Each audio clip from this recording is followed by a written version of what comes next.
안녕하세요. 흥이 나는 카메라 이야기 흥감독입니다. 요즘에 C70이 나온 이후로 C300 마크3하고 C70 카메라하고 고민을 좀 많이 하시는 분들이 계신 것 같아요. 댓글도 그렇고 저희 주변 분들도 그렇고 도대체 어떤 걸 사야 되는지 모르겠다고 이렇게 말씀을 하시는데, 그런 분들한테 조금이나마 도움이 되고자 C300 마크3, C70, C200에 대해서 정리를 좀 해봤는데요. 이 세대를 제가 써보면서 가장 필요한 거 위주로만 정리를 해봤어요. 먼저 가격인데요. C300 마크3는 바디와 A60 배터리 하나 포함해서 1,540만 원입니다. 그리고 C70은 A30 배터리 하나 포함해서 748만 원. 그리고 C200은 2017년도에 이게 출시가 됐는데 A30 배터리가 기본으로 들어가 있고요. 910만 원에 그때 당시에 구입을 했습니다. 지금은 많이 내려가지 않았을까. 그리고 무게로 봤을 때는 지금 C300 마크3는 사실 좀 무겁긴 해요. 이 팔로잉 할 때는 약간 불편한 게 있더라고요. 그리고 렌즈까지 저는 시내 1880을 쓰기 때문에 많이 무겁더라고요.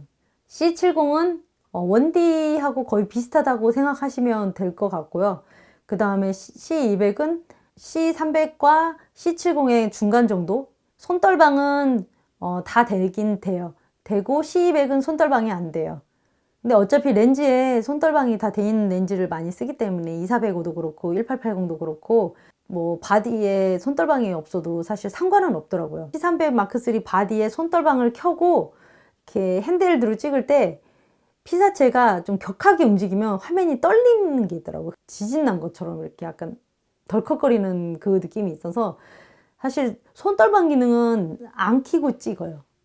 C300 마크3나 C70 전부 다 그냥 없다 생각하고 그냥 찍고 있어요. 그리고 슬라이드 같은 거 할 때만 손떨방 한 번씩 켜주고 웬만하면 손떨방은 안 켜고 찍고 있어요. C300 마크3는 10비트로 찍히고 C70은 10비트와 8비트가 다 찍히는 카메라고요. 그리고 C200은 8비트로만 찍을 수 있고요. 그 메모리 카드도 3개가 다 달라요.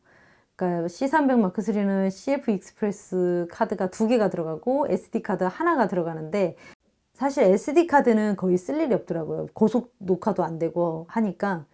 그리고 C70 같은 거는 SD 카드가 2개가 들어가는데 V90 사양 정도 돼야 녹화가 잘 되더라고요. 그리고 C200 같은 경우는 그래도 SD 카드 2개 들어가고 C패스트가 하나 들어가는데 SD 카드를 사실 V90까지는 아니어도 잘 녹화가 되더라고요. SD 카드가. 그리고 C패스트가 하나 들어가는데 사실 이거는 거의 저는 사서 한 번도 안 썼다고 볼 수 있는 정도로 괜히 샀어요. 뭐 4K 라우 파일 뭐 이렇게 쓸 일이 없어가지고 라우 촬영은 C300 마크3하고 C200은 되고 C70은 라우 촬영이 안 돼요. 그리고 LCD 모니터는 C300하고 C200은 그래도 쓸만한데 제일 좋은 건 C300 마크3 LCD 모니터고요. C70은 못 쓴다고 제가 말씀을 드렸죠. EF 렌즈를 쓸 수 있는데 C70 같은 경우는 아답터가 필요하죠. RF 마운트이기 때문에. 오디오 같은 경우도 다 XLR 인풋이긴 하지만 C70 같은 경우는 미니 XLR을 따로 제작을 해야 된다는 거. 그리고 SDI 아웃 같은 경우는 C300, C200은 다 있지만 C70은 HDMI 하나만 되고요. C300 같은 경우는 SDI 아웃이 2개가 있는데 SDI 아웃 하나, HDMI 아웃 하나를 동시에 써서 모니터를 2개를 연결할 수 있는데, C200 같은 경우는 SDI 아웃 하나를 빼고 HDMI 하나를 또 꽂으면 HDMI 신호만 나와요. SDI 아웃 신호는 안 나와요. 동시에 신호가 안 나오더라고요. 근데 그게 C200이 원래 그렇다고 하더라고요. 그 오토포커스 같은 경우는 다 되는데 C200 오토포커스는 사실 그렇게 좋은 것 같지는 않더라고요. 그래서 저는 C200 할 때는 오토포커스를 잘 안 쓰고 C300이나 C70을 촬영할 때는 오토포커스를 좀 자주 쓰는데, 팔로잉 할 때는 오토포커스 사실 좀 불안해서 C200 같은 경우는 인터벌 촬영이 제일 강점인 것 같은데, 그러니까 OD로 인터벌 촬영하는 것처럼 사진 파일로 저장이 되는 게 아니라 아예 동영상 파일로 만들어져서 이게 녹화가 되기 때문에 편집할 때 바로바로 쓸 수 있는 아주 큰 장점이 있어요. 그 팬소음 같은 경우는 C300 마크3는 정말 팬소음이 커요. 소리가 너무 크고 C70은 정말 조용한데 C200 같은 경우는 적당히 그냥 들리는 정도? C300 마크3를 짐벌에 쓸 때는 액세서리를 조금 빼야 돼요. 그러니까 그립이라든지 핸드 같은 걸 좀 빼야 되는데 C70은 그냥 바로 올리면 되고요. C200 같은 경우는 바인더가 있어가지고 그게 걸려서 좀 짐벌 쓰는 데 좀 불편하더라고요. ND 필터는 다 되고요. DC 아답터 같은 경우는 C300은 제가 용산에 가서 새로 맞췄어요. 1,540만 원이나 줬는데 DC 아답터가 없더라고요.